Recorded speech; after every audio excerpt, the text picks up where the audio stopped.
You there? Oh, we're there. Hello. We're ready to rumble.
Yeah, it really helps if you set the microphone to be on. And also no desktop audio. Whoops, a diddly daisy. Is this All good now, we have audio, so I apologise as we follow Dominic Joy, who I would imagine is going to go P1. And he actually doesn't. It looks like he cut the track on that first lap, so apologies. And that's why we have you guys here watching for the lack of audio. It seemed that just assuming that everything would work was a bad decision. So here we are, welcome to Bathurst. We've got the bronze guys out at the moment. I haven't really missed much at the moment. We just you've missed our big intro. You have missed our intro. So thank you for your patience, and thank you so much for letting us know about the issues there. Mark was just taking you on board with Dominic and a few other drivers. So anyway, welcome. Thank you for joining us. Right, that's brave. I was just about to say that's brave driving the Audi round here as we watch Mike Tucker in the Audi getting all sorts of oversteer and slamming into the wall. Yeah, interestingly, the two quickest guys in the bronze class so far yet to set a lap time.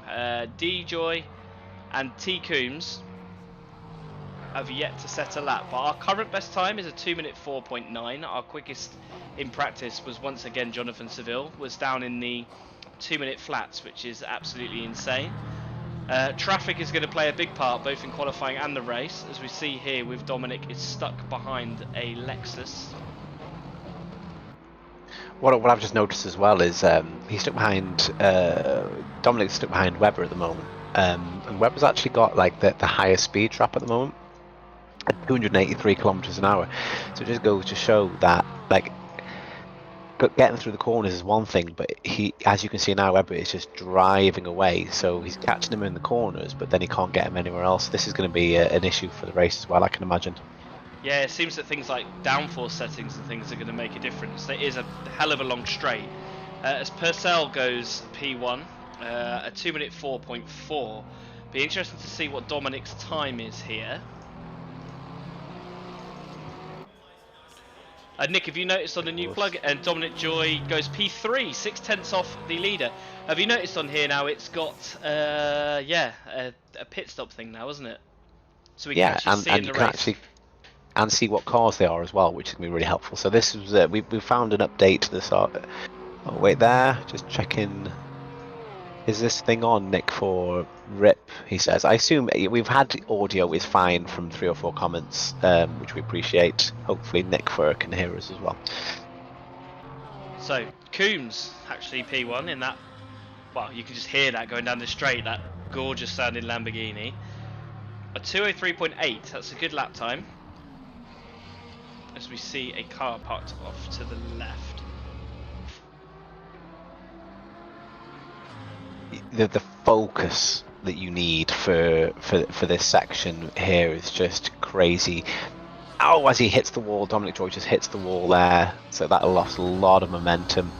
But again, you can build it back here, but only the bravest win here, unfortunately. You've got to really risk it. But as you know, one wrong move and you're in the towel. As we go over the hill down into the S's, turn 11, turn 12, turn 13, turn 14, turn 15, turn 16, and turn 17. That's how close they all are. And turn 18 into the dipper, the left-hander. Try and get that as close as we can to the inside to get the run out onto this massive straight through Forest Elbow, down Conrod Straight. And this is what Nick was saying, this is such a long straight that if you run a low downforce setting, you're going to be really good down here, but obviously compromising everywhere else. Yeah, the battle of two halves, you know, you'll have the pace either around the corners or on the straight, but unfortunately it's almost impossible to set the car up that will suit both. So it's going to be really interesting. As D Joy goes pole by 3/10, a 2:03 3.5, so that is and that was with smacking the wall as well. He did smash the wall on that one as well, so he might have a bit more time in there. Tom Coombs takes the pole back off him with a 2:03.3, pips him by 2/10. It has to be said, incredible. These two guys, Coombs and Joy, I think they are silver times. So if they do watch this back, I think the pace that they've been showing will probably be due a promotion up to the next class, because It's a bit too quick. We've said that in the last couple of races. But the race, anything can happen. So who else have we got out on track as we watch? Tucker in P4.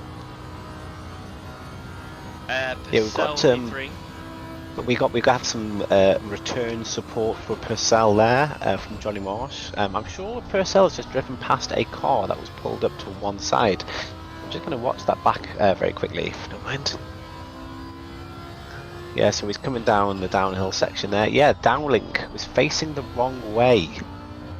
As we watch Tucker go, Tucker improves by 1/10. And he goes through on another lap through Hell Corner. Now we're going to pick up a tow from this Porsche ahead of us. We are going to pick up a bit of a tow. Thank you very much, Dominic Joy. And he actually gained over a 10th with that little bit of a tow there. And this is giving him the straight. He's actually gained 2/10 by the end of this straight just by following this car. So if Mike can hold this together, he's looking at a potential improvement. As I said, this Audi is a very, very difficult car to drive. Knowing from experience, I think I've crashed this Audi more than anything else. Just snap oversteer out of nowhere.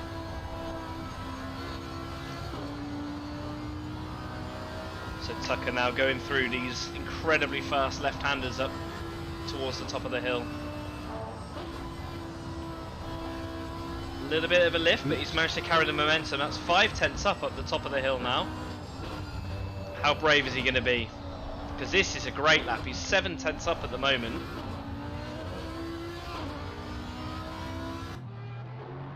And yeah, it should. The apex a little bit through there. A couple of tenths coming away there.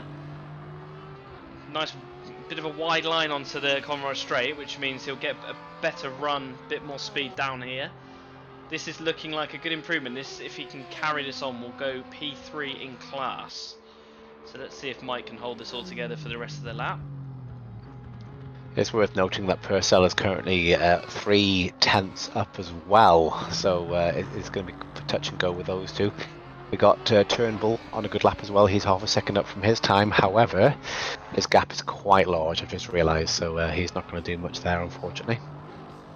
So go through the last corner, through Murray's down to the start-finish line. I can say that this will be a definite. There's a car stopped in the middle Turnbull's of the track. But Mike does go P3 by 4. What's that? 40 hundredths of a second, I think. Yeah, Turnbull actually did the right thing there, and it's keeping it still. It's very easy to be quite reactive and roll forwards, roll backwards, but thankfully with Joy and Tucker both on laps there, he definitely did the right thing. So these guys will have to get off the track after 15 minutes here, so they basically have got one more lap. Anyone who's crossed the start-finish line already. So Joy is the person to watch. There is a significant gap between Coombs, Joy and the rest of the field. And I wouldn't be surprised the time 2:03.3. The silver guys were talking about getting into the 2:02s as being a good lap. So I would say Coombs and Joy will be in and amongst the top 10 overall as bronze drivers. So it's an interesting one, and knowing what to do with them. There's always going, as I said last race, there's always going to be a cut-off point. And it's difficult to group 10, 15 drivers and put them within, you know, a second or two of each other. I think the clue's in the name of it, though. Amateur. An amateur shouldn't be putting it in the top 10 in a field of 32 cars at Bathurst, really. But yeah. Open to interpretation, I suppose. So who have we not followed in this practice qualifying session? So we have John Dowling here. Yeah, he had an earlier spin before facing the wrong way. He's doing all right, you know. He's 4/10 up on his time, 3.1 seconds off the pace. But so it's only him, Purcell, Tucker, Joy on track. Everyone else is in the pits. But apart from Dowling's sector, there's no one John's really in the green. lost it again. He's got onto the grass, and that will be the end of his session.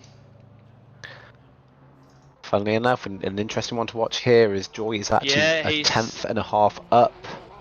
So this is going to be close, and he's lost it in the last corner. He spun around. He'll be disappointed with that. Tucker goes into the pits. Only person in a very bent looking Aston Martin is Andy Purcell. That's another thing. I think that the scrapes on the wall, people getting damaged. I'm not sure how damage is sort of calculated on this game, but if you get damaged, is that going to slow you down in the straight? Is it going to make you vulnerable? I'd imagine it is, isn't it? Yeah. So and then you have the decision. I mean, the pit window again. Just to remind people about the pit situation, if you don't mind. Yeah, of course. So with this one, there is no pit window. Hour-long race, can pit whenever you like. So that's it. That's everybody now coming out on track for the rest of the Silver and Pro guys. As we follow John. While we wait for them to go out, as always, Coombs and Joy, P1, P2, with they're a full 8 tenths ahead of Tucker there, which is not, it's not far off for Tucker and Purcell as well. To put into perspective, the fastest Silver lap in practice was a 2:02.9 though. That's the fastest Silver lap. Yeah, I keep forgetting that there is Silver. I keep forgetting that in all fairness. I keep thinking that it's just Platinum, but there is an interim one. So, well, congratulations to Coombs and to Joy there. Yeah, great laps. 100%, absolutely awesome laps. So who is at the front of this? Is Seville is probably trying to find a bit of space. 3 Pulse guys out together. In fact, getting in the way a little bit of Hutchison there. He's not really got anywhere to go, but that's a lovely shot of them coming down through the S's. I'm just trying to find who's at the front. Who's going to be doing their first lap, but I'm sure it's going to come up and show me.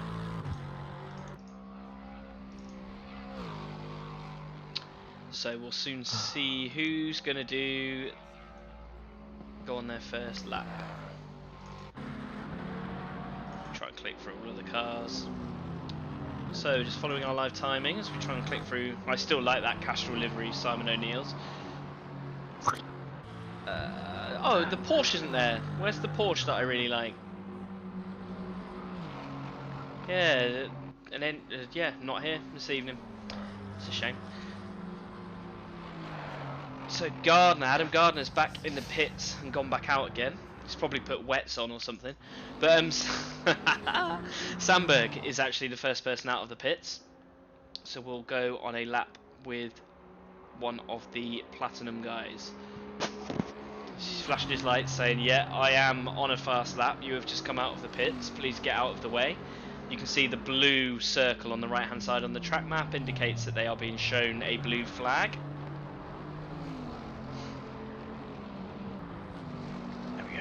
This is going to be interesting to see where Adam does move out of the way, if indeed he does, which I'm sure he will. As the big turn of massive understeer through there, and Sandberg, that's going to lose him an absolute bucket load of time. The car sort of shuffled along the tarmac. That Bentley is a big old car to drive around here. Anyways, we go through the 2 fast right-handers at the top of the hill. That's pretty much flat through there. It is. Now we go down through the S's. Right, left, right, left, right, left, and right again. And then into the sharp left-hander of the Dipper. Try and keep it.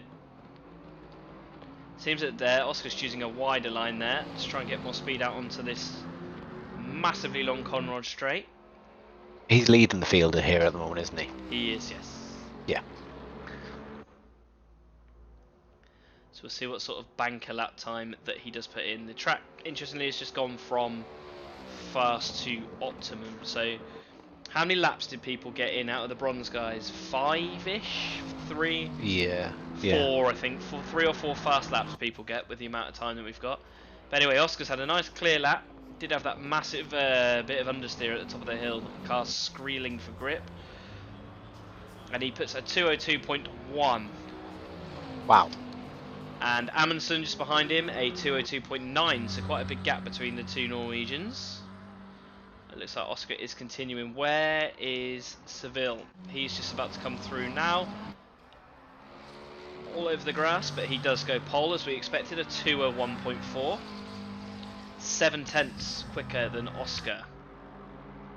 That's quite a statement right there. And Christensen, again, it's always Jonathan's to lose. We've said that in all of these rounds. It really, really is. But there's the three Pulse guys. We had that real interesting thing with Christensen and Dixon in the last race at Silverstone, didn't we? They were like, no, after you. No, after you. No, after you. And then neither of them could really... Konstantinidis goes P2 as Christensen goes smashing into the wall. I'm just watching some times at the moment. Sandberg hasn't finished yet, 7/10 down, but he's almost 7/10 up on his time. With Seville not massively up, only 1/10 up, so there's definitely a lot more time in here. But I would be watching Sandberg if I were you. If he can keep this up, he might be able to. Yeah, I think he's gone through that section where he had that massive understeer moment. But saying that, he's losing time hand over fist through that section there onto the Conrad Straight. The worst place to lose time. Amundsen's 1.2 up as well, who is just ahead of Sandberg. Yes, he is. So we'll follow Anders. He's just behind Sandberg even. It's always difficult for these first few laps because you need everything to settle down a bit as a commentator, but hopefully these laps will be done and we can start to get a good gauge. But some movements here, I think. Yeah, we'll stay with Anders. He's looking. He's had a fantastic lap out. Yeah, he's Sandberg as well. P2 by just less than 1/10 of a second. And Amundsen just goes in just behind him, another 2/10 behind that. So where have we got? We've got Henry Handy's currently quickest of the silver guys. John Cheel actually P2 in the silver. He kept that pace quiet. But then Heath actually goes, wow, P6 overall. Monty jumps in P2. Goodness me, look at that. That is a hell of a first lap. Yeah, didn't even really spot that with a quickest sector 1. Who have we got a bit further down? Duran is currently 8/10 up as we go through the last couple of corners. Now over a second up, which will put him from P21 to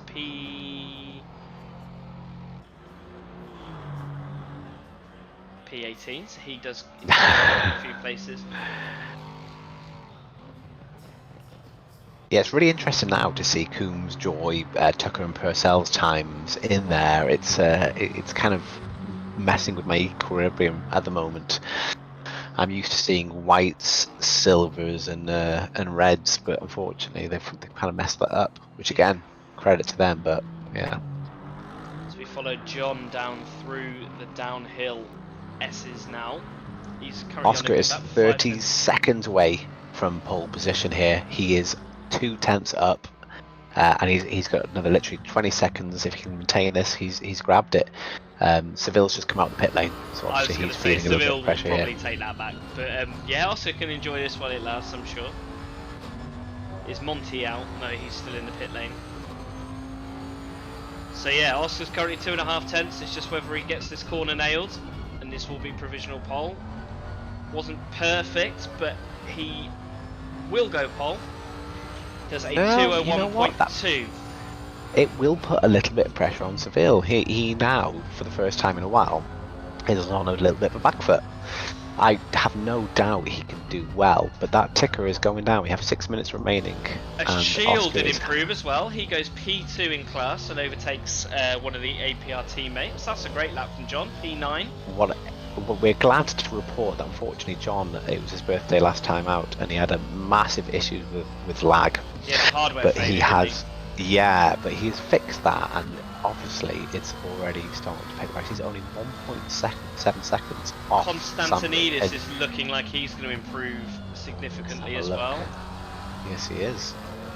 He goes from P5 to P4 actually, so the top 5 separated by under half a second, which round here is quite tight really. The second, third and fourth separated by less than a tenth. Who else have we got quick? John Cheel is actually just as we go to him, he hits the wall. Commentator's curse. Marquez actually, we've not heard anything from him. Struggling a bit around here. 4/10 down, 1.5 second off the leader. Anyone else further down? Heyman's Well, currently... look at this from Mr. Handy. He's gone P1 in class. He's only 1 second off the pace, which is a brilliant lap time there. Yeah, anything under a second. I think when Seville goes back round, that gap's going to probably increase by quite a bit, but we'll see. Follow Henry for a minute.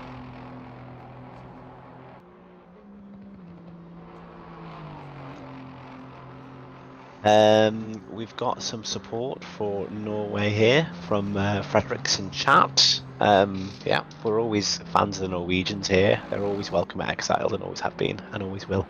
Exactly. So Seville, follow him. He's currently 2 tenths up on his time, which would put him back on pole. I mean, he runs very wide through there, very close to the wall. Great line, great car control. Whilst you're on with him, I'm just going to watch down a little bit further. Marquez is he's 8 tenths up, so he's doing really well here. That could possibly grab him into P6, and he goes P6. It's quite a lucky guess. So Seville again, 2 tenths or 1.6 seconds off pole. It's currently 4 tenths up already on this lap.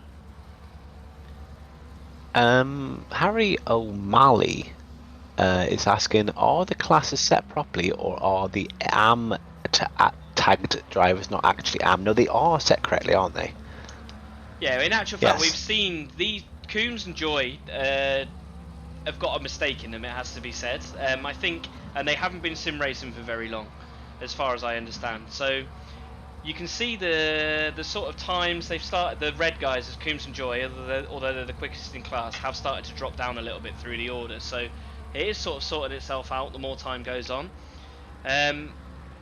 As we still follow Seville, he's currently over 5 tenths up, so unless anything catastrophic happens through these last 2 corners through the chase, he will be going back pole by an absolute chasm. As we go through Murray's, neat and tidy, absolutely perfect, and he does go back into P1 by 3 tenths. I don't know what to say to that, really. I mean, Sandberg 2 tenths up. Early into the lap, a lot can change, but oh, I tell you what, it's definitely hotting up. This is the closest we've had it, I think, isn't it? Yeah, it is. For here, it is quite close at the top, and you got to remember here we've got an hour of this walls, hills, camber, different terrain, people getting in the way. It's going to be. It's not just a case of going as fast as you can for an hour. It's a case of driving smart. Oh, it's intense as well. It's the concentration that you have. Just watch out for Christensen. On board of Christensen, mate. He's going to pop in there, isn't he, in the top 5 if he keeps this up. Absolutely. So currently P1 in class and P7 overall, which is absolutely great, is Henry Handy. And to the comment about the classes and things, at Bathurst, if you're great on normal, wide, open tracks, doesn't necessarily mean you're good here. It is completely different. Oh, Sandberg's got traffic. He's stuck. He's 5 tenths up. He's going to have to go on the outside. He does make it. That was really, really close then. He's actually battling with Christensen on track. My apologies, Amundsen there, but he pipped him. He's 6 tenths up coming into the final corner. P5, Sandberg 6 tenths up, as we mentioned. This is going to be unreal. This is for provisional pole. He's got a clean through there, and he does go pole. This is... wow. But also Seville is 2 tenths up, but not quick enough. If this is going to be so close. Seville is 2.5 up, and he's 2.7 behind. And he's got it. He's got an excellent run there. So he's gonna. Oh, he's losing it. He's losing it. He was too far. Yeah. And in fact, this is going to be the first time this season, unless Seville gains about. He has 1 more lap. He will have time for one more lap. And he will have 1 more lap. He closes the gap to 1.41 seconds. This is the first time Oscar, out of nowhere, is... and I mean, Oscar's 2 tenths up on his lap as well. So a bit of a ding-dong battle for P1 and 2. Oscar is halfway around the lap and 3 tenths up again. Let's have a look. Also, Heath, we need to remember about these other classes. Heath is P2 in the silvers and is currently 3 tenths up, but Henry's 2 tenths up just in front of him. 1 tenth separating the 2 silver guys at the moment. Henry will cross the line first. In fact, Henry will cross first, and then we've got the battle for pole overall. Although Henry's lost all of his time. No, is he stuck behind someone, or no? He must have just had a wobble. I'm aging too much in this. Seville is down a tenth and a half. Sandberg is actually up 2/10, but he's losing a bit of it now.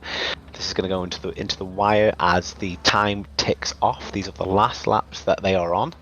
I don't think Seville's going to do it. He's 3/10 down now over the top of the mountain. Sandberg is, yeah, he's slammed the brakes on. He's given up.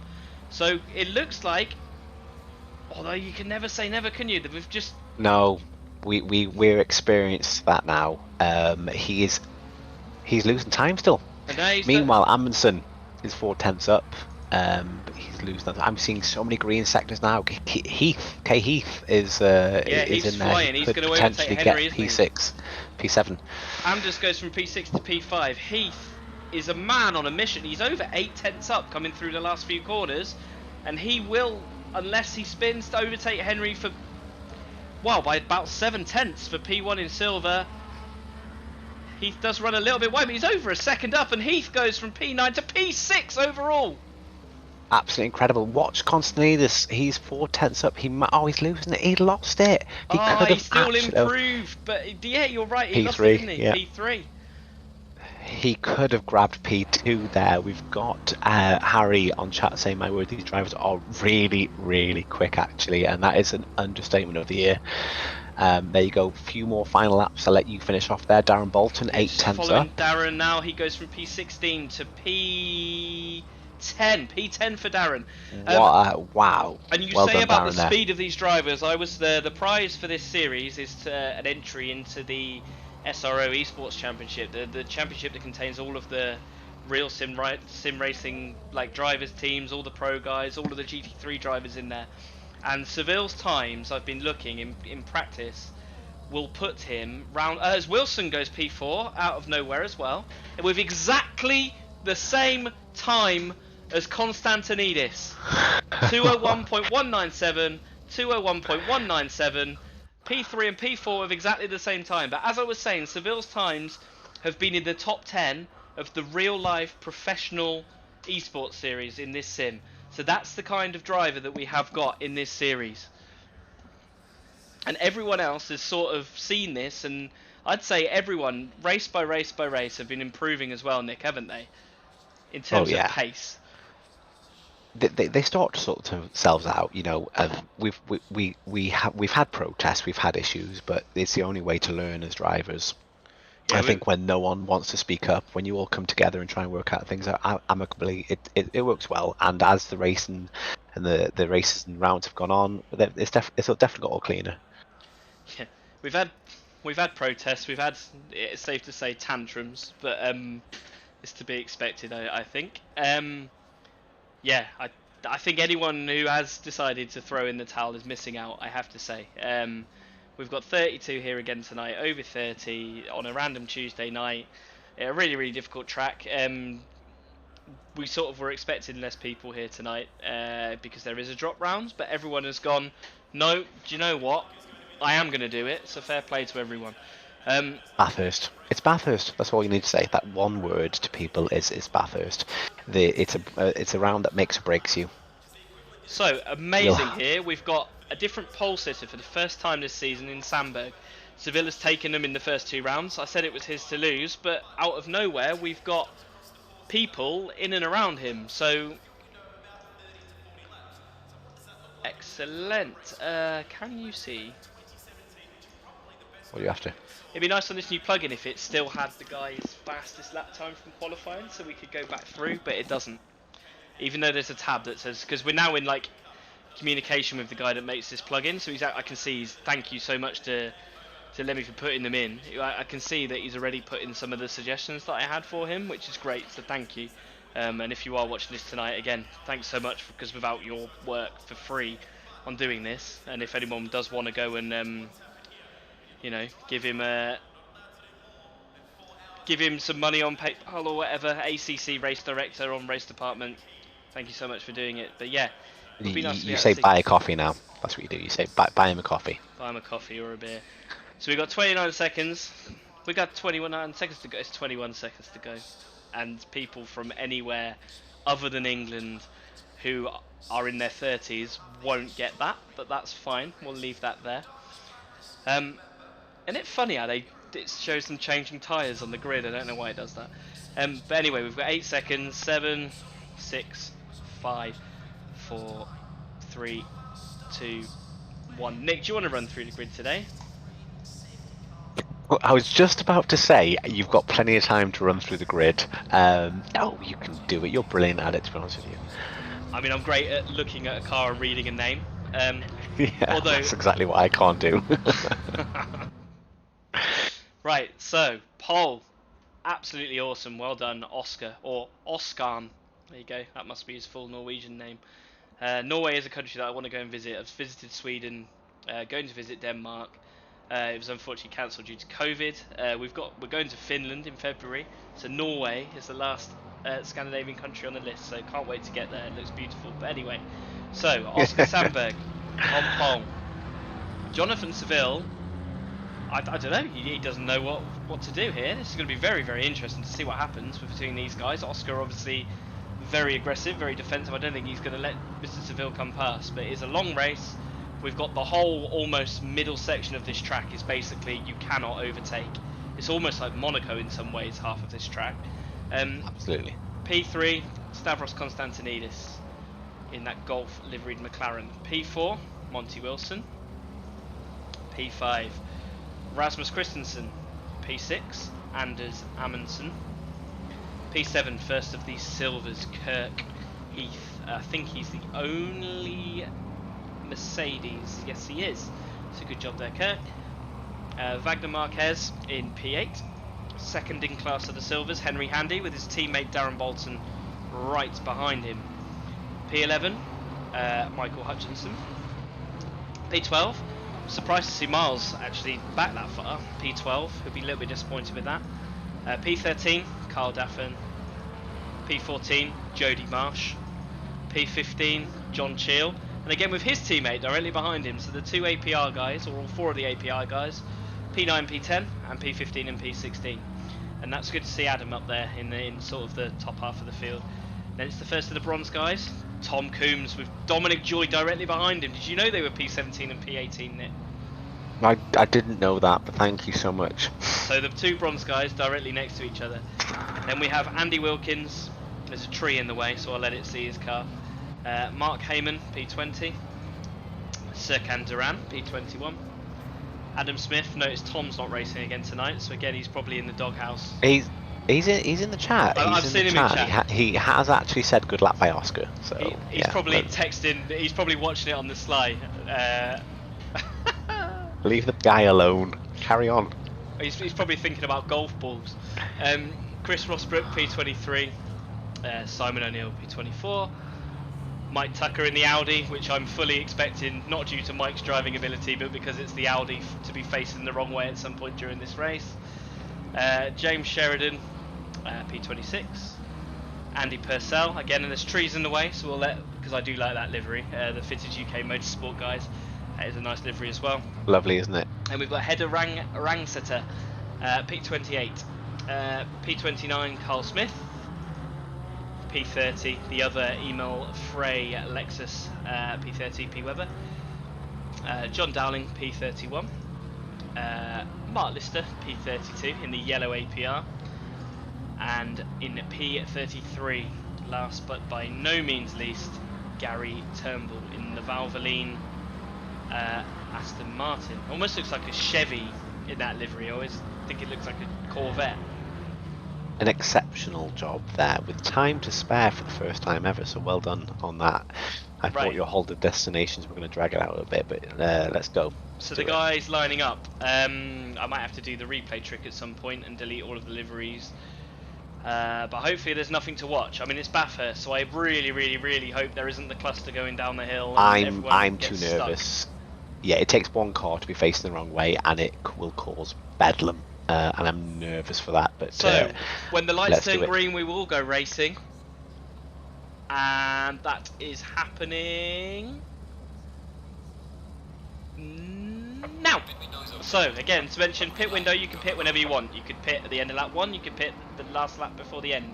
So Oscar does hold off Seville going through the first corner. We will try and just jump back. Everyone is a bit of argy-bargy. Someone's pushed a little bit wide there. But We've had a message for a drive-through. I'm just trying to go and check that now. Tucker, that will be for driving too fast as we're going 3 wide down the mountain straight. And a little bit of a touch. How's everyone doing at the front? Everyone sort of feeds himself out. Yeah, I'm not seeing any massive incidents so far. I apologise if I miss something. Handy has overtaken Dixon at the start, and Bolton has overtaken Hutchison, it seems, on this thing. I can't see. We'll try and keep an eye through the middle on Marsh. There's a Ferrari looking. Everyone's still real close. I'm looking out for any plus 0.0s, which means people are looking for a move. We jumped to Adam Smith. Everyone is being very, very, very well behaved. Because yeah, no, our Gardner spins. There's a little bit of an accident, but I think we're going to be okay. Everyone's sort of moved out to one side. I can see the yellow flag. Oh yeah, we've had another rear end as well, all in the same area. We've got 2 cars. So we'll try and go back. Just the 2 on the first lap isn't too bad. So obviously it's sad to see them go down, but I think the people were Gardner and Heyman, wasn't it? Yeah, Gardner and Heyman were involved. So Adam Gardner, sorry mate, you've been involved in another lap 1 incident. Gardner, so. He had a tank slapper. He lost at the rear slightly, did a tank slapper, went off on his own. He then came back to track. Yes. So Seville, very, very close behind Sandberg. We're going to try and cover as much of the field as we can. But everyone's sort of spaced out a little bit. Obviously, we got to keep an eye on the battle for P1. Heath and Handy very close as well for P1 in the silvers. Joy has pulled out a little bit of a gap over Coombs, so we're trying to keep an eye on everything. We've got Anders Amundsen right up behind Christensen. Of course, he's going to have a massive toe down this big long straight, or as big as these GT3 cars. They don't seem to have a massive toe really. He's alongside going, but this corner is a right-hander. They actually door bang into there. No space was left, and it's actually pushed Anders wide. Wilson, in fact, Seville's got past Sandberg, and there's now a 1.4 second gap. I'm gonna try and go and watch that. Yeah, so 30 seconds back, he's still quite far ahead, Sandberg. So I'm just going to continue watching. Oh, he gets on the grass and he goes wide. He hits the wall. So we got 2 wheels on the grass into the sweeping right-hander, and Oscar just drove by him. Off he went. So we'll try and... I mean, it's quite a poignant moment. We'll try and find what happened there, but I don't really want to go 90 seconds back in the replay. He should be right. Because we'll have to watch the whole thing. Meanwhile, while you decide that, I just want to give a shout out to car number 81H, is that Rangsitter, who has increased by 9 positions up to P19. So first time racing here, am I right or am I wrong? It probably more than likely will be. So we've got... Yeah, so incredible stop. So you go on. I'm just trying to see what happens to Sandberg. I've gone too far back. Okay, well, you're all okay at the moment. Not much happening. All I can say is Tom Smith unfortunately hurt his back cleaning the car on Sunday, and he can't get out of bed.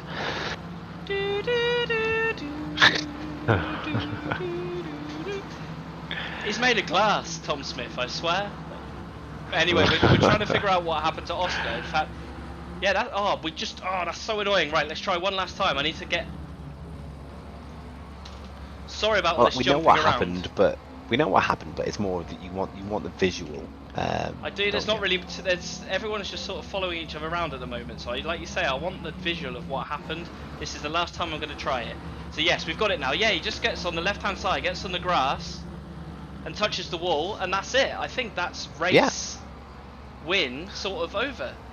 No. Even I'm going to put my foot down there and say no to that. It's early days. Strategy will play a part.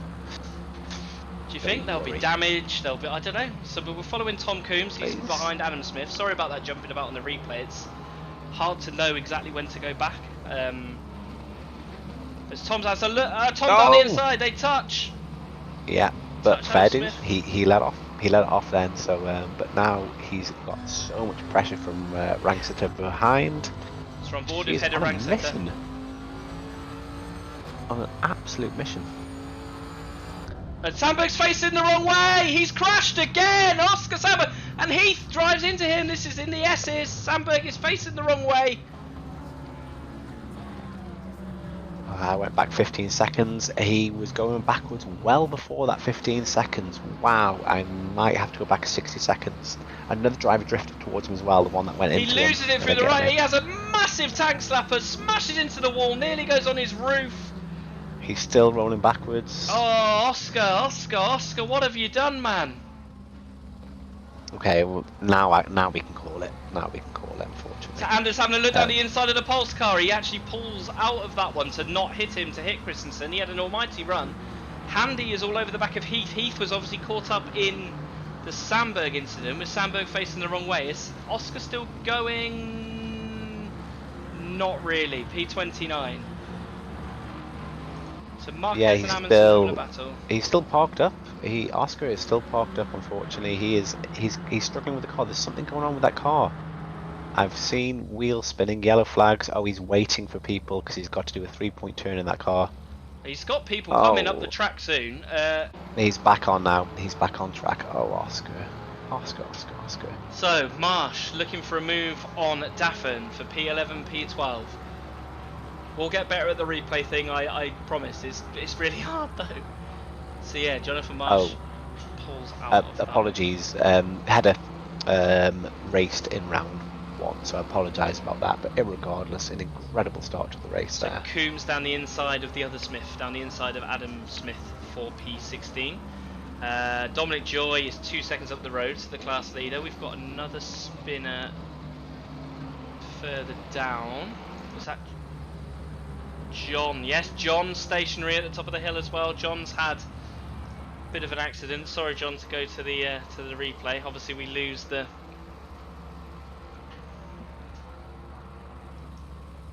Oh, he gets tagged by the Lexus, sent into a big spin. 1 second, mate.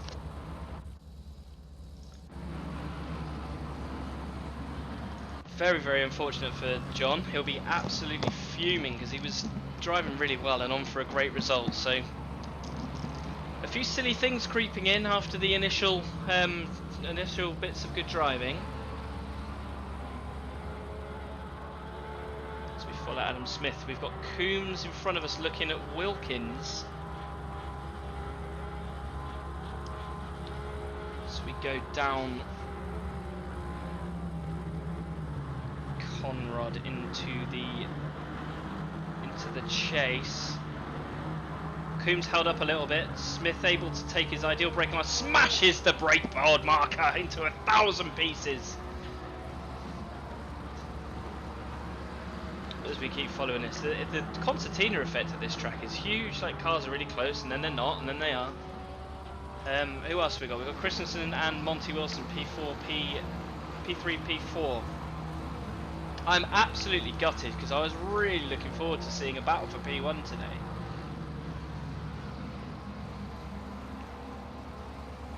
Oh, Oscar. Never mind. So, this is the closest battle on track at the moment. We've also got Heath and Handy still there, P8, P9. Handy about second behind the class leader. We've got Daffin looking at Hutchison. I'm just really quickly going to take my jumper off, it's absolutely boiling.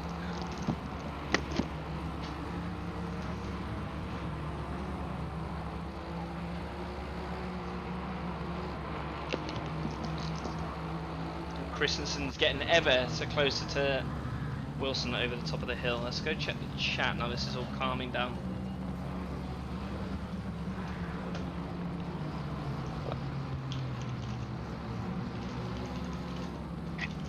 Has Gilles retired? Has he retired? Yeah, he'll be. I think he won't be very happy. Same with Sandberg is still. Where's Sandberg gone? P31. Okay. In fact, it's saying that Header is pit.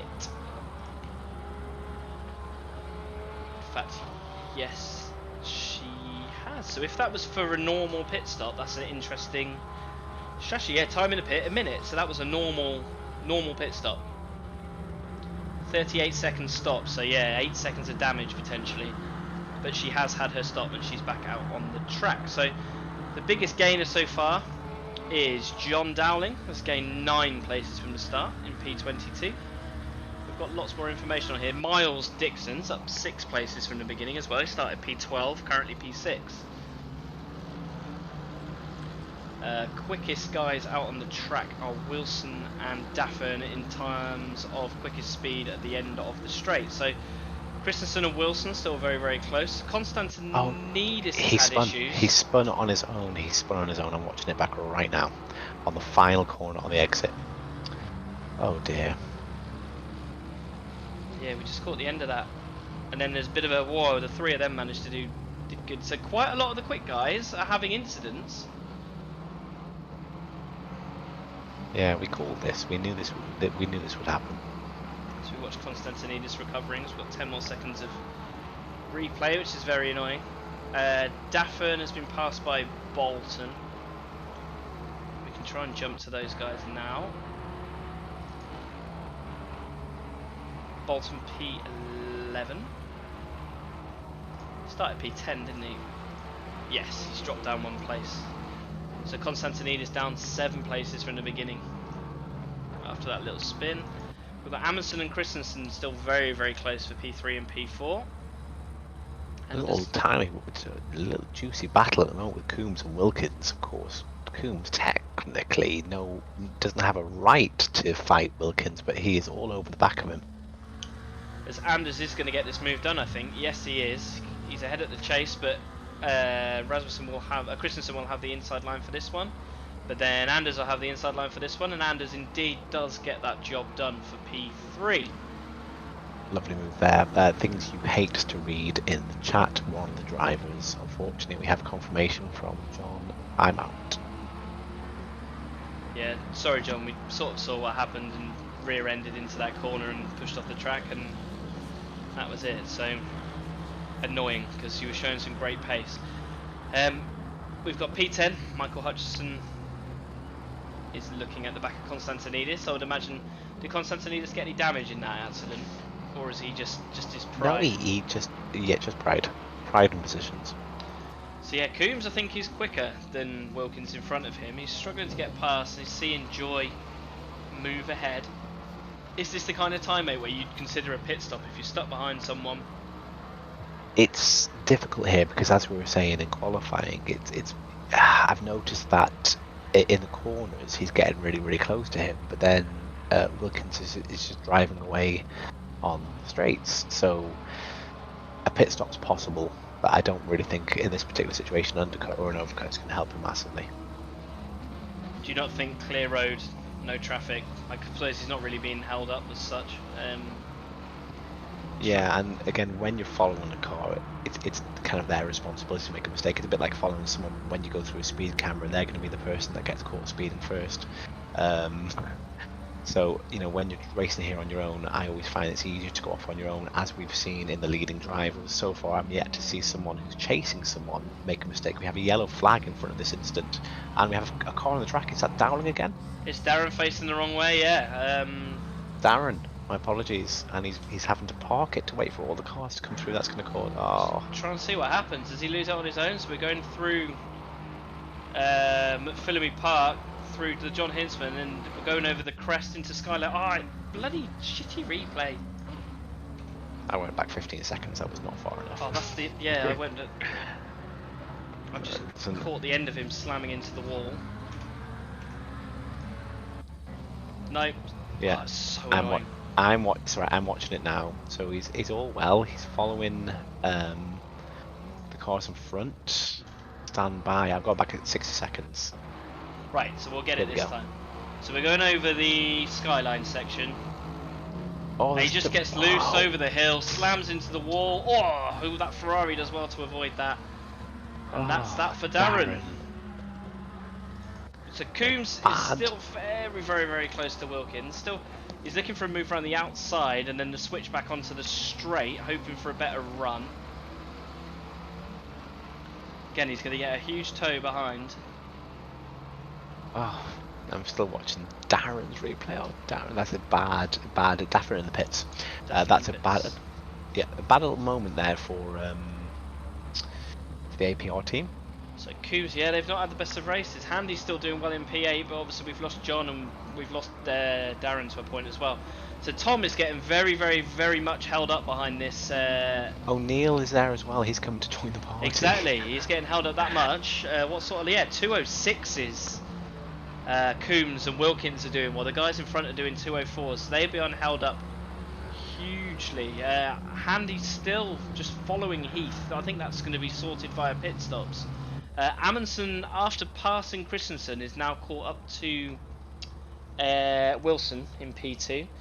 Seville 202.4, Wilson 202.6, so he is, but with a fastest lap of a 201.5. I think Seville has got pace to spare.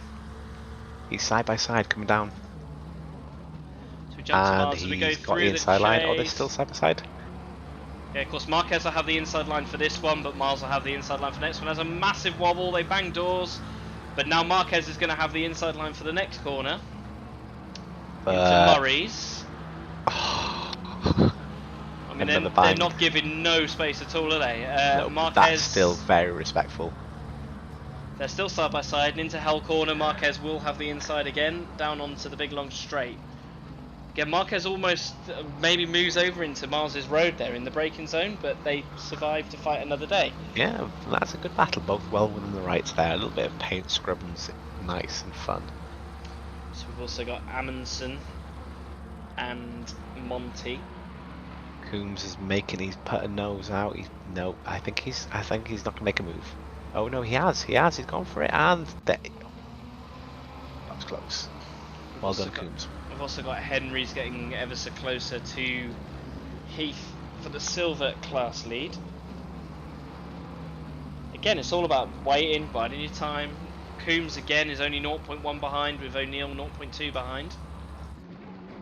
Let's change camera angle for a bit. We could almost do with multiple cameras here. There's too many battles to watch. I can't get my eye off this Coombs, O'Neill and Wilkins battle. Fascinating to watch. I do want to give a little shout out to Dixon at the moment. I think he's doing a really, really good job. He started P12 up to P6. Yeah, definitely. With no pit stops or anything like that have come into contention. So great driving there. Kept himself out of trouble too. Exactly. So Coombs right up behind Wilkins all the way through this section, through the Frog Hollow, Sulman Park, John Hinksman Villa. Dixon and Marquez have swapped positions now, so they're side by side again. At the end of this straight, it's a left-hander into a right-hander, so Dixon will have the inside line for the first bit, Marquez will have the inside line for the next one. Oh. I think Dixon's going to... Oh, as we watch one of the... Marquez goes off the track. There's another cough. Oh, Dixon's in the wall. Dixon's in the wall. Marquez has actually ended up being passed.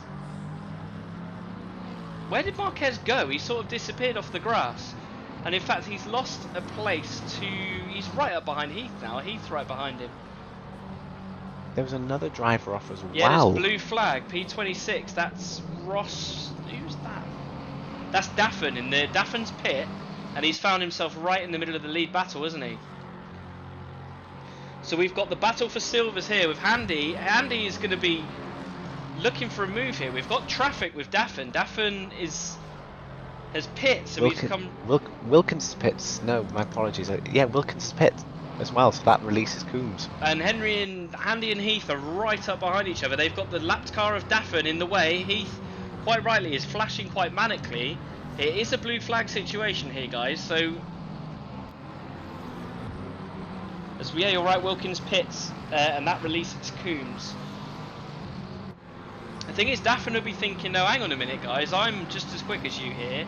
Why should I get out the way to then have to probably pass you again when your tyres go off? So, and that's pushed Constantinidis back in. Oh, there's just cars everywhere, mate. There's just... Yeah. Everyone does really well. Constantinidis actually cuts the downhill section there. Yeah, he had no other choice there, unfortunately.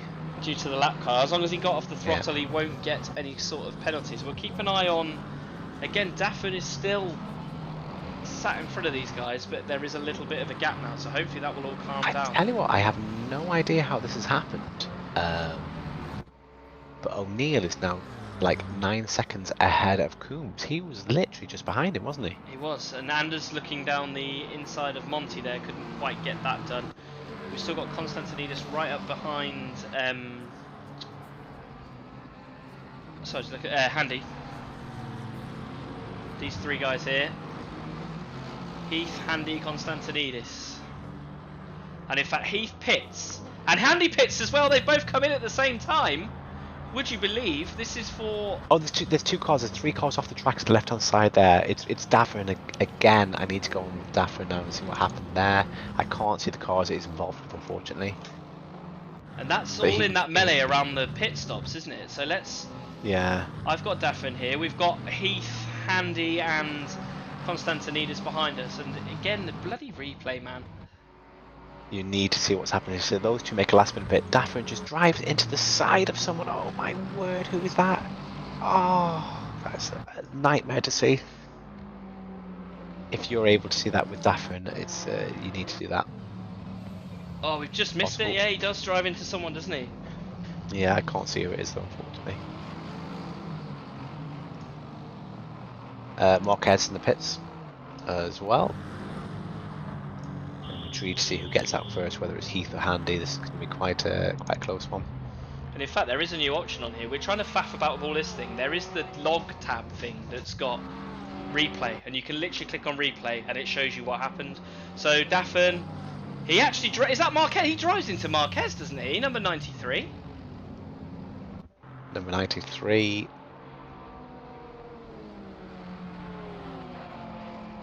93. Where? Yeah, Marquez. Yeah. So a lapped car there of Daffin actually drives into one of the top 5 there. Daffin, to be honest, has been making a bit of a nuisance of himself ever since being lapped, and ultimately it's ended up in him dropping well back. Anyway, Anders, Wilson, still fighting with each other after all these laps. Handy has gained massively there. He's actually come out ahead of Dowling Purcell. He's come out 11 seconds, no, 14 seconds ahead of Heath. So if we look on the pit thing, we can see Handy's pit stop. He was in the pits for 1 minute and he was stopped for 32 seconds. Heath was in the pits for 1 minute 18 seconds, mate. Yeah. So for whatever reason, a very slow pit stop. Marquez has been raging. His car has stopped. He's on track. He's got another car behind him. Sheridan Dowling just gone past. Oh, he's going again. So goodness knows what that was there. Oh, I didn't realise it was Marquez. He's gonna. We've had some contact Amundsen with the 66 car. Who is that? That is Turnbull. I completely forgot we got this whole new plugin thing that's like amazing and great. So we can just go back. We can actually see. Let's go back and see while this is all calm. Let's have a look what happened to John. I actually need to be.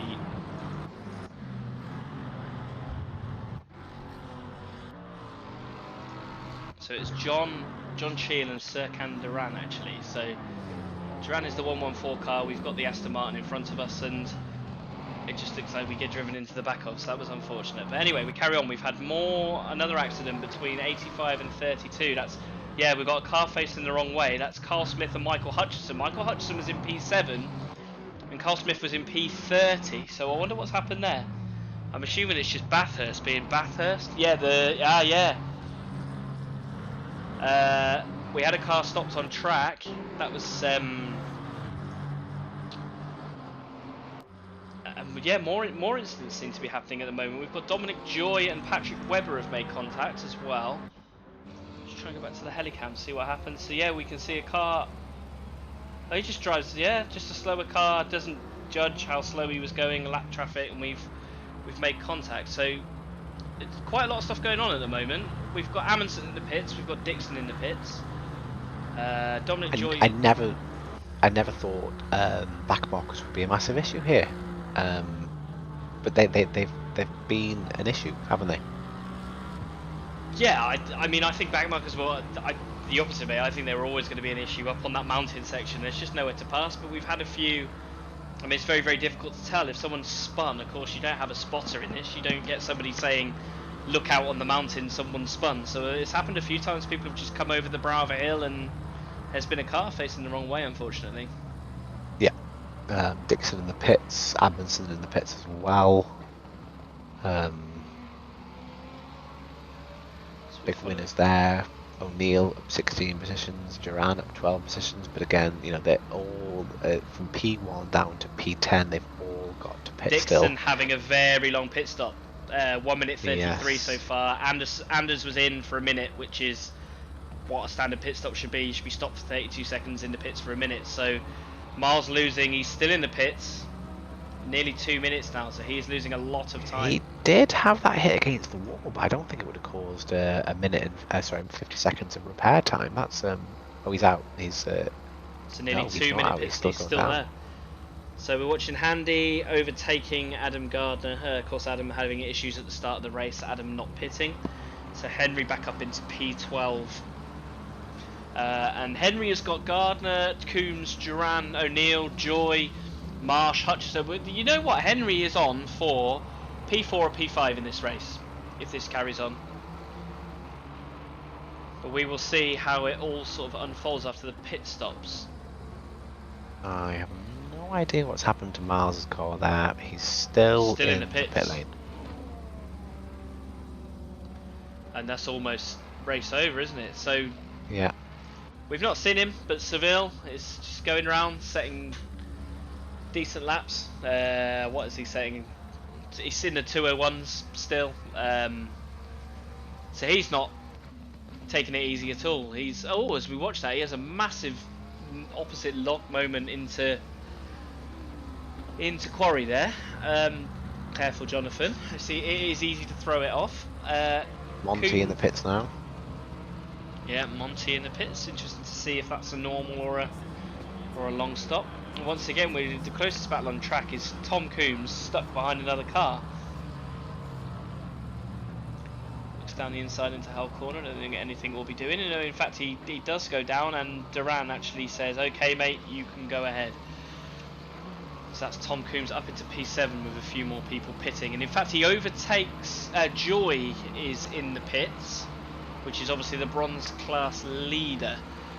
So bronze at the moment we have Coombs P1, Dominic Joy P2 and John Dowling P3 in that class, but Dowling a good 20 seconds back from the others.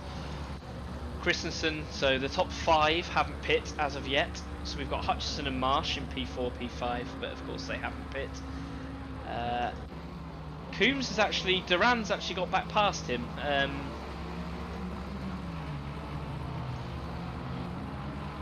So that's interesting. Yeah, it's just having a quick look now. Dixon, Anders and Monty. Still in the pits.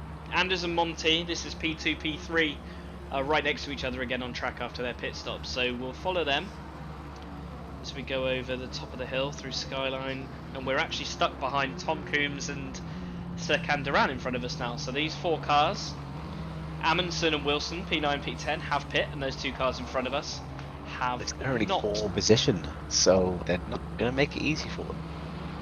And no, and Monty is clearly a lot quicker. Fastest lap 2:04 for Monty, fastest low 2:04 and 2:05.8 for Duran. So quite a big gap.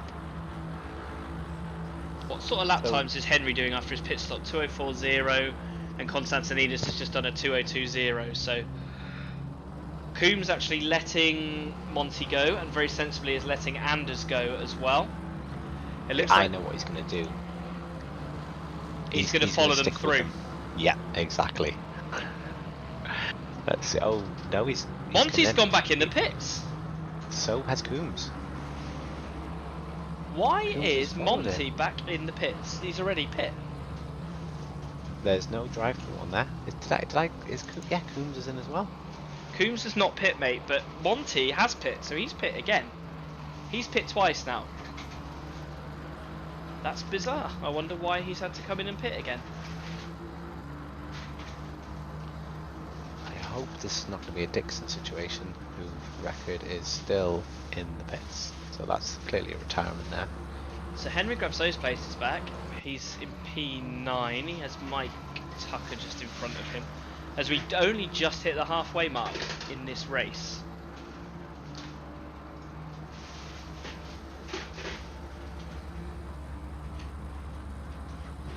Okay, now, yeah, that is alright, so Monty is now coming out. Must have been. There was nothing on the screen to suggest a stop go, but it looks like it was a stop go or something, wasn't it? Well, no, you're right. Nothing has popped up for it, and it was a completely normal pit stop, as if he was changing tyres. So now we can see on board of Amazon, you're saying about traffic being an issue. We are 2 seconds faster than this car in front, and we have got literally no way of getting past. And you can see the difference in braking and everything else. So Anders has got to play this smart. Well, yeah, again, Duran touches the wall, and we have to take evasive action and still try and pass. So we're now alongside Duran, and I would imagine Duran, in my opinion, he should probably be just concentrating on his own race. He's not racing Anders. As he pulls back in front of him, the grunt of the Lexus, and just comes back in front. He's not racing him. If I was in this situation, I'd be letting him go, but each to their own, I suppose. Yeah, he's massively holding up Anders now. Yeah. But for what? Like, no reason. Hedda Rangsetter, we saw her pit early in the race. She's now up into P15, which is pretty awesome. Just for the record, Seville has pitted, come out, and he could, if he wanted to, he could pull over, make himself a cup of tea, and Amundsen finally gets him, but they're going to pull out right in front of Christensen. He's just behind. Oh. Wow, is that dear. Chris Christensen actually loses a place then in the pits, doesn't he? He does, yeah? Yeah. And again, Duran is not giving this place up, is he? And Duran actually blasts back past on the straight with the grunt of that Lexus. Anders must be like, come on, man, this is... Oh, he's got him. He's got him. In the corners he's getting him, but then the Lexus is just powering straight back past. They've both, Duran hit the wall again, so they've both managed to get past him now. But the damage will have already been done for Amundsen. But he has come out in front of Christensen, but he could have been out a lot further ahead than that. So we've had 94 and 93 have both retired. Who are they? In fact, I want to quickly commend Marsh here, currently leading the race. So congratulations to you. Granted, yet to pit, but you know, still. It's fine, isn't it? Let's give Jonathan Marsh a bit of airtime. Let's stop calling him Jody Marsh, although he has got 69 on his car, as we said before. That's Oscar Sandberg coming back past. He's lapping in the 203s, so not. I'm guessing there's still some damage on that car that he's still struggling with. Yeah, but he's still going. He's still racing. So I've always said to you, I love people that do that. So. And there we go. Marsh pits. Handy is 40 seconds away. It's about a minute for a pit stop. We've worked out, so he's going to come out round about P3, P4 in class. Adam actually doing really, really well. Adam Gardner, but he has got to pit. I've just noticed. So I thought he'd pit, but he hasn't, unfortunately. So he will drop back down. The gap between Joy and Coombs is over 20 seconds for P1 in the bronze class, and obviously Seville goes past. Yeah, it was a matter of time, really. We're in that sort of gap where after pit stops everyone gets back into a rhythm, starts to see the person who's directly in front of them and aims to catch back up. So watching Amundsen just go past Dowland at the moment. Dowland not done enough anything, which is really good to see. Darren's still there, P22. He'll still be disappointed from that. Anything else happening? Bit of a flurry in the pit lane. Marsh has been in the pits. He is now leaving, stationary for a minute. That's what we would expect. Heath, Gardner, all pitting. We'll watch them start to go back down as well. And it's nice to not see so many close sector times. Gives us a bit of a break actually, because it's been quite a flurry already, hasn't it? Yeah, it has been. We've had a few retirements. Unfortunately, when people retire, they disappear off the screen. So maybe I need some sort of spotter's guide. 94 and 93, 2 retirements. I'm not sure. 93 is Marquez. I'm also missing Dixon from the list as well. 94 and 93 are Dixon and Marquez, aren't they?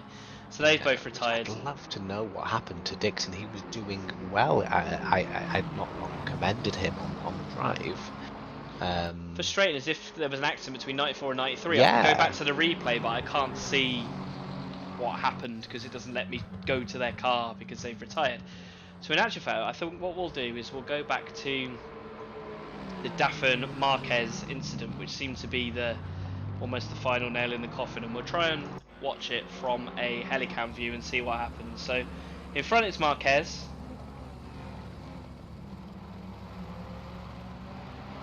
What happens?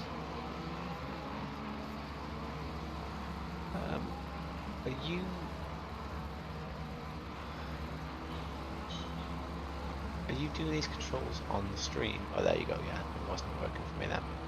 So does it let us go back? Yeah, it does. So here we are. We're Daffin. That's Marquez in front of us. He almost just forgets to brake, slams into the side. That's a huge impact, and then Constantinides has to take avoiding action. We've also had Lister and Sandberg have made contact. Lister is in front. We've got Sandberg. Lister loses it, and this is what we were saying about traffic. Gets a bit of a wobble on. Sandberg has nowhere to go at the top of the hill, and a bit of contact. What I could do is I've just noticed the virtual safety car button. Is I could press that. That'd be interesting. Yeah, I saw that button as well, but I thought, well, it's not going to do anything for me. But no, let's. I'm assuming that just makes a fake overlay that does something for you. I'm not sure. Probably with 23 minutes left to go in the race isn't the best time to try it. Meanwhile, the closest battle is Christensen Amundsen second, and Wilkins behind Rangsiter. There's half a second. P11 there, so I'm just going to see what the position increase is. 17 positions increase there. I'd imagine there's quite a few big jumps, isn't there? So what we would say would happen in this race. It's just about keeping it clean. It's almost like a mini V8 supercar race here. Exactly. O'Neill 15 positions. So they're the two biggest ones. And would you believe Coombs is stuck behind Duran again?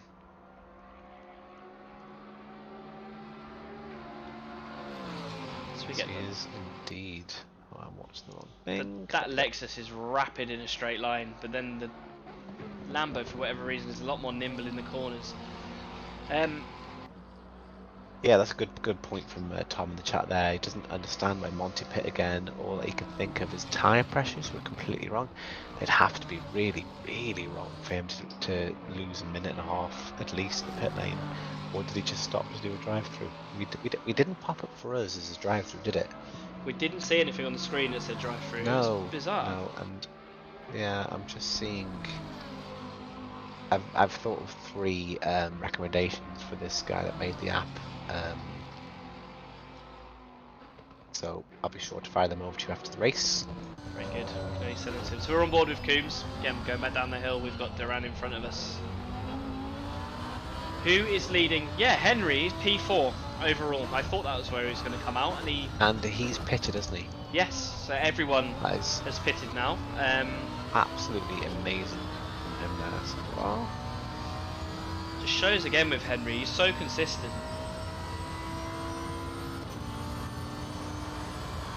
As again, Coombs watching that Lexus pull away from us down the straight.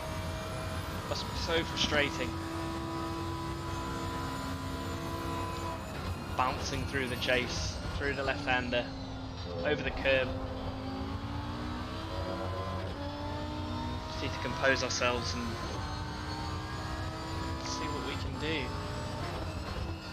So John Dowling is in the pits, Smith Turnbull, Lister, 26, 27, 28. Heath seems to have had a nightmare now. He's 2 laps down. He was fighting for the class lead. Yeah, it's. I'm sure he was caught up in that Daffin incident. I might be completely wrong there. Being taken a bit of a punt. Apparently, been a bit of contact with number 66. Wilkins is just. There's been a position change between Wilkins and Rangsiter, so I'm just going to try and see what happened there. Yeah, there's quite a considerable distance between the two of them now, isn't there? Yeah, so she's heading down. Oh, Miles is in the chat saying hi. I'm just watching her at the moment. Header gets Oh, a she massive tagged oversteer Slapper. moment, doesn't she? Yeah. So unfortunately, Miles is in the chat. I guess you want to ask him the obvious thing. Tom's already don't know what's happened, Miles. So I'll give you any updates on that as you continue. I'm trying to think what happened to Miles. I know he's a retirement. Can't go back and look at the replay either now. It's weird because again he drove into the pits, and again we were saying how well it was going on. The only thing I saw was a slight contact with the wall in a battle with Marquez, I believe it was. So I clipped the wall. 2-minute long he pit clipped stop, the wasn't wall. there? He's just replied. He's clipped the wall. Oh, I'm so sorry to hear that, Miles. I did say you were doing so well, but unfortunately this track, yeah, had a tendency to do that. But your other Pulse guys are in P1 and P3. Seville, such a shame. Oscar had the pace to match him and was actually quicker here, but we never got to see that battle. Oscar went a bit wobbly, didn't he, over that first couple of laps? Yeah. Henry. Duran runs wide, and Coombs finally gets his man.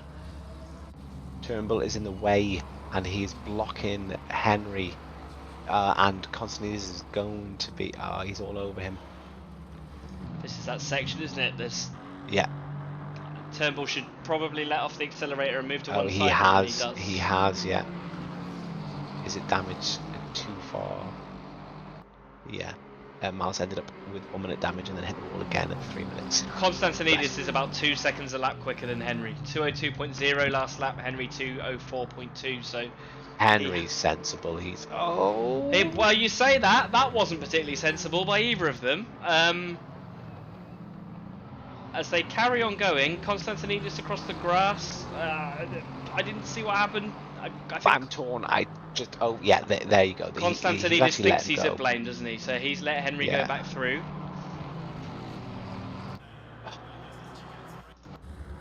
I forget that I'm commentating, so when something like that happens, I just make funny noises. So we're on the helicam view. We're going through the chase, and Constantinidis doesn't tuck in enough and tags the rear end of Henry. And Constantinidis is definitely doing the right thing though.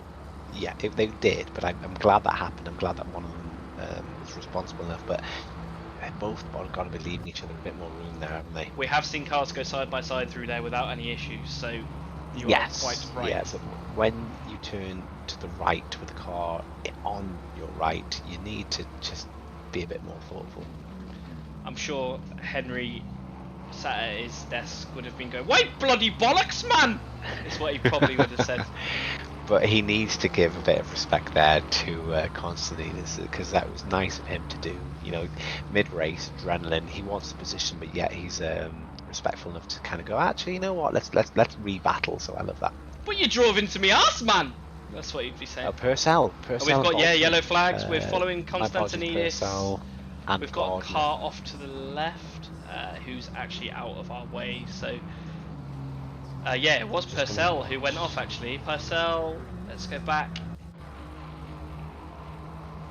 So he's at the top of the hill. Purcell loses it on the brakes in the same way that Darren did. Same thing Darren did, yeah. And then the car goes bang! Who was that? That was Gardner. Straight into the side, wasn't it? Oh.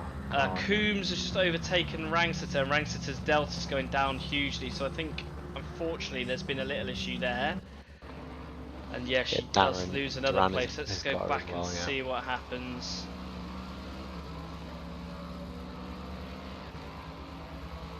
Are we going to get this in? Constantinidis has got past Henry. He's got past him. So we're following Header Rangsiter down now into the right-hander, and Coombs, Rangsiter just lets them go. Rangsiter's going slowly for some reason.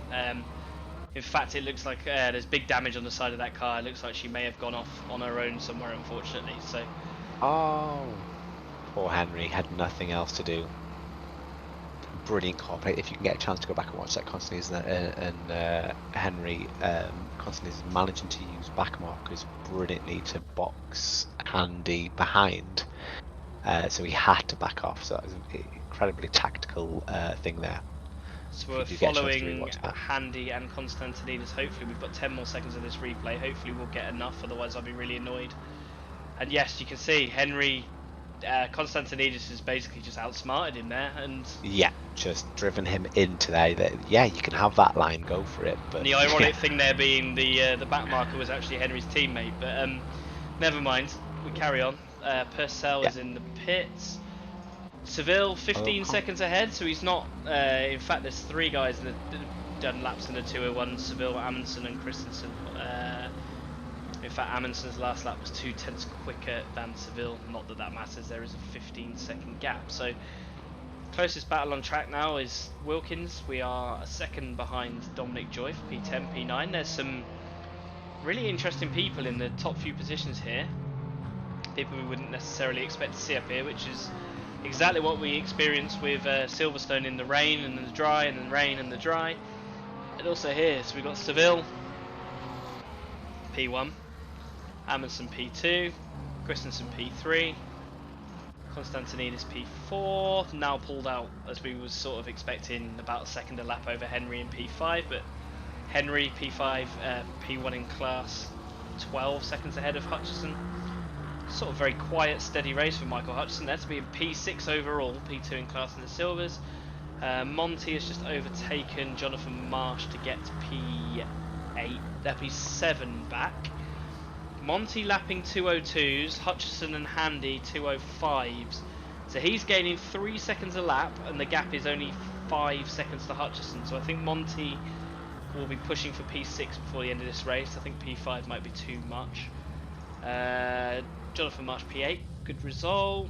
Simon O'Neill P9, again he started somewhere towards the back, didn't he?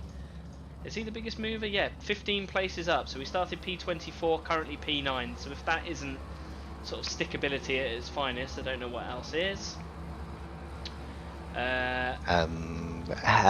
John's saying that Henry's fuel saving. I don't know whether that's psychological games there in case Konstantinidis is listening, but yeah.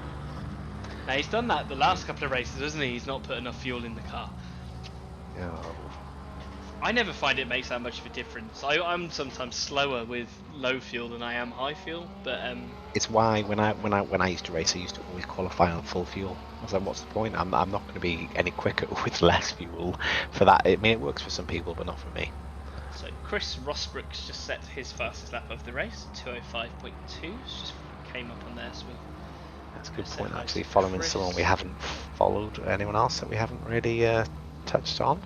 Coombs also doing his fastest lap in the race, 13-second gap to Joy in class. It has to be said, the silver guys behind the Am guys, I think most of them have had issues. Duran's had issues, Smith has had issues, Daffin definitely had issues, Bolton, Gardner, Rangston, Rosbrook, Heyman. We've seen all of these guys have incidents, so the bronze guys who have just kept themselves clean have sort of jumped up ahead. It really has been a race of who has had the least amount of incidents, Nick, which is what we said, wasn't it? Exactly, yeah. One thing that's fascinating me at the moment, I'm hoping someone in chat might have the information, is why Monty has pitted twice. P7, he lost 3 positions, and without that extra pit stop, he would be much higher. So it's I'd love to know what's happened there. But yeah, keep it out of the wall here. It's just like Monaco, just like any one of these tracks. Keep it out of the wall, and you will do well. I was hoping for some surprise names up there. I didn't expect Henry to be as high as he is. But I want to personally say well done to Joy and Coombs. I know we question their class sometimes, but they've done exactly what we've said that they should be doing. So they're nice to see them P10 and P12. Yeah, it's got to be said, the gaps are all 2 seconds there or thereabouts. There isn't really anything to do it at the moment. Let's not press that virtual safety car button by accident. It's a nice relaxed end. 10 minutes remaining of the race. It's for once nice to see that we might have a normal end of a race as opposed to me and you having a little heart attack. So let's have another look at this incident. Let's go back through some of them. So this is the Cheel and yeah, this almighty clack.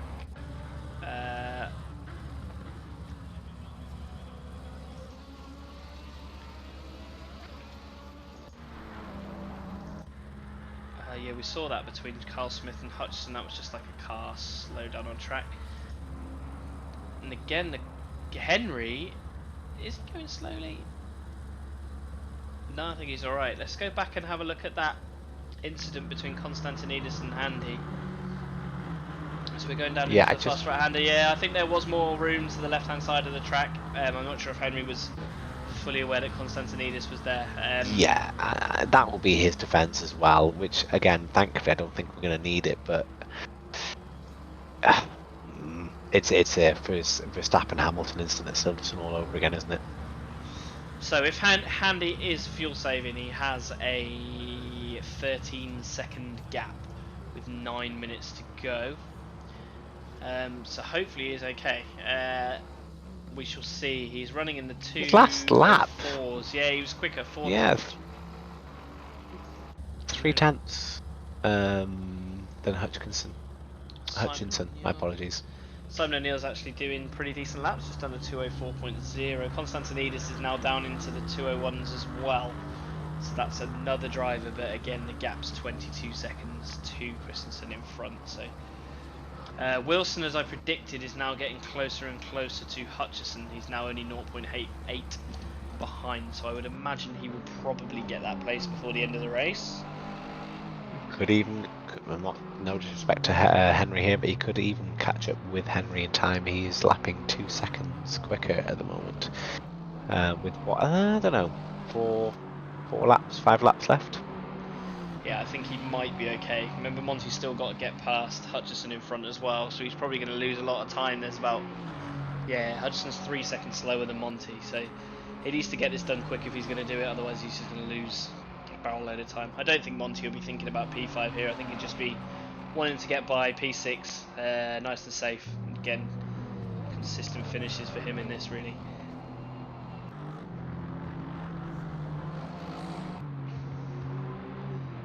I've got to say at the end of this as well, Nick, I'm not going to be able to do the post-race broadcast for this one, so I need to shoot off, but unfortunately. Well, I mean, that's fine, we'll just tell Oscar, because the stream will need to end. There's no point in even me sitting here, so yeah, maybe we can get an update somewhere, but anyway, he's making the move. And Hutchinson actually just lets him by, says, on you go, son, and yeah. Was that a bit of a flash there as well, and probably a bit of a thank you? I think so. Yeah. I think that was I'm not going to hold you up, you carry on. Oh, we got a bit of information here. Running 100 litres instead of 20 litres for Ollie is 80 litres times 0.745 kilograms per litre equals 56.6 kilograms of extra ballast. I mean, we're just shit, obviously, so it makes sense. I love that someone's done that.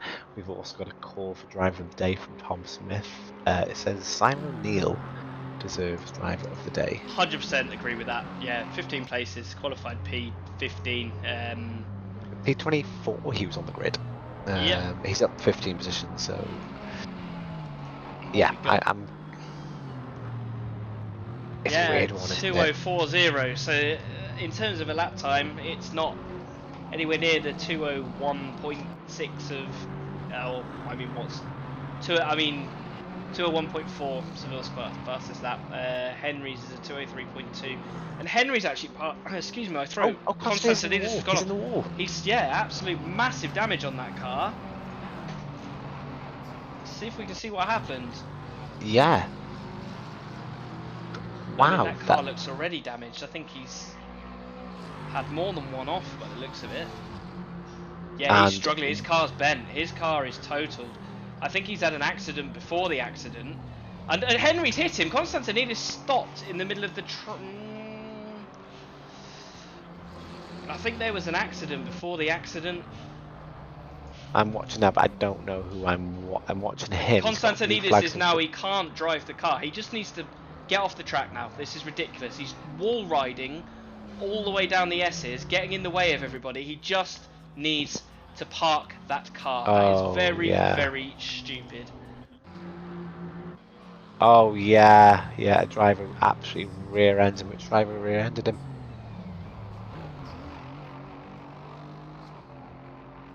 No, it's not food for thought. We really appreciate comments like that, Team One made. So thank you. 100%, It's yeah, just definitely. unfortunately, I think it's what we're saying is just me and Nick aren't very good, so it doesn't yeah, matter. We could fill the yeah car up with fuel and go the same we speed as. we're novices. We do this for fun. We're not pretending to be informative commentators. Literally just for your entertainment. I But mean, thank you for Konstantinidis comments is like now that. smashing all of the red. Just get off the track. Yeah. How are we getting on here? So Handy gains from that. He's Ah, up to P4. He's got a bit of do you know breathing what, space. mate? If I had the admin consoles, I'd boot him off now. This is ridiculous. Well, let's assume he gets back to the pits. Let's crack on. I've noticed that the gap was 14 seconds. Monty Wilson has brought the gap down to Henry to just 6 seconds, and it's coming down quickly. We've got 4, what, possibly 2, 3 laps remaining. He was 4 seconds faster than Henry in the last lap, and Henry's 4 probably going to have seconds. some damage now. So Henry, yeah, hit the Konstantinidis car, who's yeah, still just wall riding down the track. Just pull off. Smith has got past Duran there, and they've both managed to get past Konstantinos, Another very bent-looking car. who is, where is it? Is he in the pits now? Yeah, Konstantinidis hasn't made it to the pits. He's made it down the side of the. I know he is in the pits. Has he oh yeah, escaped there? got Yeah, the he's pits. pressed escape after all of that. Yeah. That's sheer disappointment there. So the nearest about 5 seconds, so he's already gained 1 extra second here. However, we saw Handy, he can manage defence. He did really well in Silverstone. Against, who was that? Was it against Marquez? No, it was against Monty last time. It was, yes, you're absolutely spot on. So we know he can do it. 4.6 seconds. That's, for me, even though it's not the closest battle, I do think it's going to be one that would be the hottest at the end of the race. Yeah, and I think you're right. Henry will have damage. He'll be slow in a straight line. If he's fuel saving as well, I mean, his last lap was a Last lap time. 2:05.1. Whoa, 4 seconds. Oh, if that damage causes him to lose a position here, winners there. Darren Joy up to P9. And of course, does that also now mean that O'Neill has gained an extra position at P8 up 16 positions? So if that isn't a testament for driver of the day, I don't know what is. Proof that just keeping yourself clean, out of trouble, can give you good results. Don't wall ride the entire Bathurst track when there's people trying to drive round. Anyway, Daffin is right up behind Duran. Again, Duran seems to be in this situation quite a lot this race. There's quite a lot of cars with quite a lot of damage going around. But what we were fully expect to see is this Lexus now to blast away on the straight is what we've been seeing. The gap's still 4 seconds. I'm quite surprised by that. Mermaid just saying he just wants to help out. I will just say to T1 Mermaid, you're welcome to always reach out to any drivers. I'm sure a lot of drivers will be out for support, so get yourself on Discord, join the Discord, and be sure to help out any drivers. You seem to know what you're talking about when it comes to this, so I'm sure there'll be some people happy for your help. Anyway, does pass Duran to go back up into P13. Will that be P13 at the end? We'll see that incident with Marquez, which will more than likely be investigated after the race. So, Anders Amundsen actually does his fastest lap of the race on that last lap, a 2:01.8. Yeah, I'd say that Seville's going to win. I'd say that's going to be about a 22-second gap at the end of it, which, based on what we've experienced, it's been a good race. Another great one for Seville. I think there'll be one more lap after this one, won't there? So Henry's last lap was a 2:04.1, so he's back on the pace really of where he was been. And yeah, in fact, Monty only 5/10 on that lap. So bearing any disasters, I think Henry has got this covered. Absolutely, which would be lovely to see. I have no favoritism, no bias, but at the end of the day, Henry is in a lower class. So him and Monty seem to be getting this personal little vendetta, which is lovely to see. All very clean and respectful, which what we want. Yeah, it shows the pro drivers in this do have an accident in them, it seems. There's a lot of crashes, it seems, within that class. But anyway, Sandberg round the outside of Heyman up into P19. Seville, will this be checkered flag or will it be one more lap? And yes, it is indeed checkered flag. So Seville wins. Anders about 19 seconds behind. Yeah, so we've got time to say massive well. It was nice to get we finally caught him. We usually got a battle to win, so massive well done to Seville there. Yeah, disappointed we didn't get to see the Seville Sandberg that we were sort of expecting, but Amundsen crosses line. Christensen P3, very quiet, decent race there. And now we've got yeah, the surprise Henry P4. So we'll follow Henry down the Conrod Straight for one last time. We've got checker flags for Wilkins, Coombs, Smith, Daffern, so I assume they're all They've been lapped, so up to down. P10 has been lapped, yeah. Which is insane in itself. It's almost been like a mini enduro, this one. There's been so many knocks and bumps and incidents and weird things going on. It's so Henry Handy P4. Monty P5, and we've just got the 4 more guys to come across the line. Michael Hutchison, great result, P6. Oh, O'Neill. He's within the car. And there's been an incident involving 4 cars actually. Ranciter, Lister, Joy, and O'Neill. Yeah, what's happened there? Hopefully we can get this in before. Yeah, there's been I mean, was this? Yeah, they've all had a crash in the dipper before the straight. All 4 of them facing the wrong way. 2 cars, and O'Neill has just literally driven into 2 cars that are already off. It's an Aston Martin. I don't know who it is, unfortunately. So O'Neill he's bouncing along the grass. His car's completely bent, but in this situation, he's not interfering with anybody's race. So we're watching I'm going to give you some driver numbers. 818. So that's Rangsetter. 2386. Lister. 86 is Joy. And number 6 is O'Neill. Oh. Yeah, O'Neill in that car can barely keep it in a straight line, but he's not interfering with anybody. The race is not live. He just needs to get that car across the checkered flag before the session times out, which he's gonna be he's floating in P12. He's floating in Daffern has even pipped him. Oh, Neil. And he does jump her back up to P9 where the game sort of organises itself. Okay, well I'm still giving driver of the day to O'Neill. That was massively unfortunate to him there. He's going to be disappointed with that. But yeah, do you want to quickly run through the standings, or have you already done it? Yeah, we've done that, mate. I wasn't going to do comms, but it seems that we've got people there waiting, so we better had. So we'll grab. Who do we need to grab? Class winners. Quick, I'll be back in a second. I'm going to go for a week.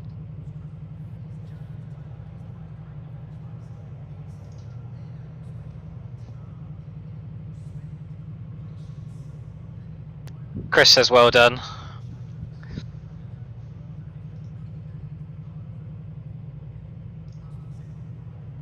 I was watching about my start because I think I rinsed that Tom guy. Alright guys, you're all in the comms box, so I'm just going to mute you for a second until we get everyone in there.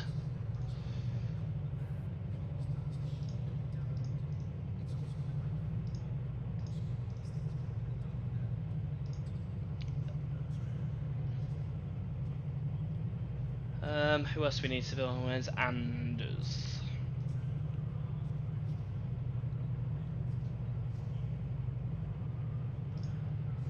I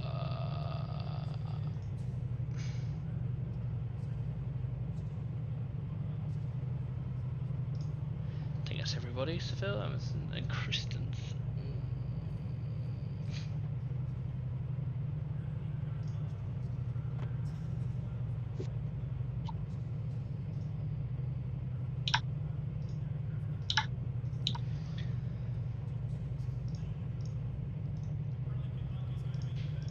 Right, hi guys, we've grabbed everyone in that we need to grab.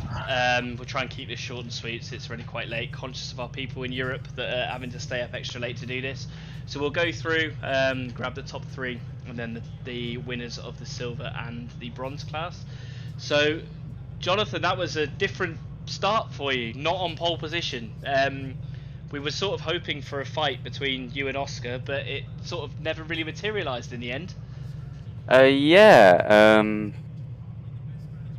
He did a better job than me in qualifying. I don't think I got my best lap in, really, but that's my fault for not being on it. So yeah, fair play to him. He got the pole position. So I knew I just had to keep the pressure on him, and that, I don't know, seemed to work because he touched the grass, I think. And then he touched the grass and spun, and then that was it. And then it was a few more mistakes after that, and unfortunately that was sort of race over before it even really began. But we were looking forward to it, never really happened. So congratulations on another win, Jonathan. I guess it was just a case of keeping out of trouble then for the rest of it and maintaining the pace and just getting on with it. Really. Yeah, just maintaining the gap, not pushing too hard because it's very easy to make a mess of your race that way here. So just maintaining the gap. If I needed to push a bit harder, push a bit harder. If not, don't. And just be really careful with the traffic. Cool. Congratulations on another win. Good job. Anders P2, was watching quite a few exciting battles with you, sort of going up, going down. It was good to see. Got to be pleased with P2 right there. Yeah, absolutely. The pace was really good, but I was thinking a little on the undercut through the pit stop, but that didn't work out at all because I catched other guys and they weren't giving enough space to let me go. So yeah, that happens. But I think I could have a little bit pace there. Yeah, it's cool. We were watching the pit stop phases, and you came out just in front of Rasmus after the pit stop, like literally right in front of him. Yeah, it could have been very, very different. Congratulations, Anders P2. Rasmus, thank you. P3. It was almost sort of a silent race from you. We didn't really see you. Just, I guess, keeping your head down and, like everybody else here, just trying to stay out of trouble and seeing how it went. Yeah. Pretty much trying to stay alive. The McLaren was pretty hard to drive. I haven't done much practice in it, so just trying to stay alive was my goal. And in the end, I pretty much figured out that P2 wasn't possible because that Aston got an amazing top speed. So just trying to keep it alive for the last half an hour. Yeah, good job, Rasmus. I could say, yeah, yours and Anders' fastest lap, 2:18. And 2:18, so you were very, very evenly matched. So good job there. It was good to see different people on the podium. Obviously no one again could catch Jonathan today. We got 2 people left. So Henry, P4 overall. It got a bit scary with Konstantinidis into the chase, and we saw both of you go off onto the grass. What do you think happened there? That McLaren's fast in a straight line. I gave him space on the inside, and he just took us out. But I caught it, I got it back on the track, and I was able to bring it home. And I seen Monty catching us towards the end there, and I was like, there's not a hope in hell's chance I'm letting him take me on the last lap again. So I just kept my head down, kept me cool, kept it out the wall. Yeah, at one point, mate, he was catching you by 4 seconds a lap, just to give you an indication of how fast he was going towards the end there. So I was watching it on me relative, mate. I was well aware. So yeah, good job. Silver class win just by keeping out of relative trouble, I suppose. Yeah, great result. Well done. Last person, we got Dominic, bronze class winner. It was a bit hectic, wasn't it? We were watching you coming quite a few times over the crest of a hill and seeing a car parked in the middle of the track and all sorts of stuff. So just real quick summary of your race, please, buddy. I think I got a good start, which put me ahead of Tom, and then I was just trying to keep it on the road. I had a little wobble, which gave me some damage on my pit stop. I was quite surprised to see that I come out ahead of Tom after that, and yeah, just trying to avoid cars. On the last lap, I come around the corner before the back straight and just saw cars everywhere, and I thought it was guys that had finished just messing around or doing donuts or something. I didn't realise that they were still racing. No, they Picked were still up. racing. Yeah, Jonathan actually Yeah. lapped everyone up to P10 or something. So no, they Yeah, were still and then- racing.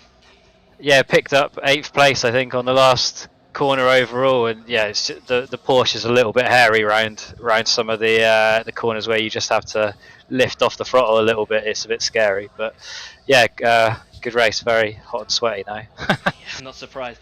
Right, good job, guys, and we'll catch you for the next one. Thank you.